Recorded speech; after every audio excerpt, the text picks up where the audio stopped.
کرتی ہے، ایک جماعت موت سے بھاگتی ہے، بھاگنے والوں کو چھٹکارا نہیں۔ آپ دیکھیں کہ تاریخ میں آیا ہے، علامہ ابن کثیر لکھتے ہیں کہ بنی اسرائیل کے موقع پر، بنی اسرائیل سے علامہ ابن کثیر لکھتے ہیں کہ ایک بادشاہ تھا، اس نے اپنے حواریوں کو بلایا، سارے ماننے والوں کو بلایا، کہا عمدہ لباس لاؤ۔ لباس کی چھٹائی شروع ہوئی، لباس کی چھان بین شروع ہوئی، ایک عمدہ لباس اپنے جسم پر زیب تن کیا، کہا سواری لاؤ۔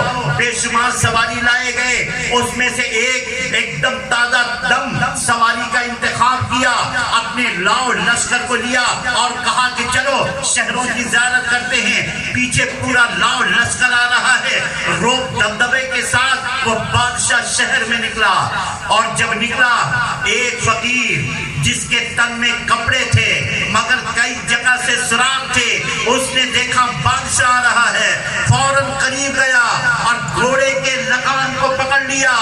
بادشاہ نے توہین سمجھی، کہا کہ تو نے یہ کیا کیا؟ کہا کہ مجھے آپ سے ایک ضروری کام ہے۔ کہا میرا انتظار کر، صبر کر۔ کہا میرے اندر صبر نہیں، مجھے ابھی اور اسی وقت آپ سے ضروری کام ہے۔ کہا کہ کیا کام ہے؟ مجھے سواری سے اتر لینے دے۔ کہا نہیں، آپ اپنے کان کو میرے قریب لائیں۔ بادشاہ نے دیکھا اس کے فقیر کے تن میں جو کپڑے ہیں، ارے کپڑے بھی میلے کچیلے ہیں، کئی جگہ سے سراخ ہے، اور اس کے کان کے قریب، اس کے منہ کے قریب اپنا کان کرنا، یہ تو توہین ہے۔ لیکن ساری رعایا دیکھ رہی ہے، پوری فوج دیکھ رہی ہے، فوراً بہرحال کان قریب کیا۔ کہا اس فقیر نے کہ بادشاہ میں ملک الموت ہوں اور تیری روح قبض کرنے کے لیے آیا ہوں۔ یہ سننا تھا کہ سارے روب دبدبے کپی میں بدل گئی۔ ہاتھ جوڑا کہ تھوڑی سی مہلت دے دے، میں محل میں پہنچ جاؤں۔ کہا مہلت نہیں ہے، کہا تھوڑا سا موقع دے دے، میں اقتدار کی منتقلی کر لوں۔ کہا موقع نہیں ہے، اور فوراً اس کی روح کو قبض کر لیا۔ وہ گھوڑے سے نیچے گر گیا، وہ گھوڑے سے نیچے گر گیا۔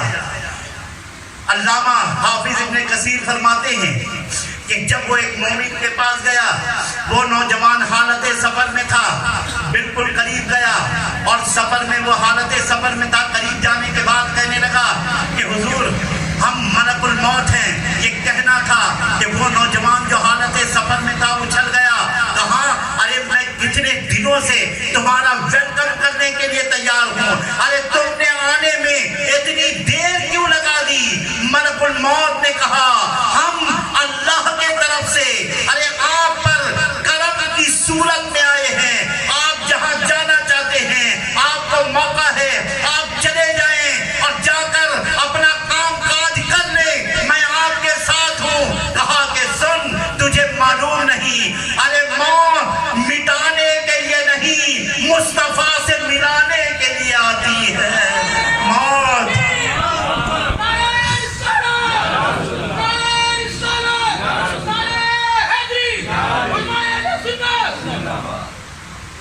موت مٹانے کے لیے نہیں، مصطفیٰ کریم سے ارے ملانے کے لیے آتی ہے۔ اور جب ملاقات عاشق اور معشوق کا ہو، اس وقت کیا اور کام کی نوعیت کیا، چل اپنا کام کر۔ ملک الموت نے کہا پھر ایک کام کریں، اللہ آپ سے راضی ہے، اور اللہ یہ چاہتا ہے کہ آپ کو موت کس شکل میں دی جائے، کس نوعیت پر آپ پر موت آپ پر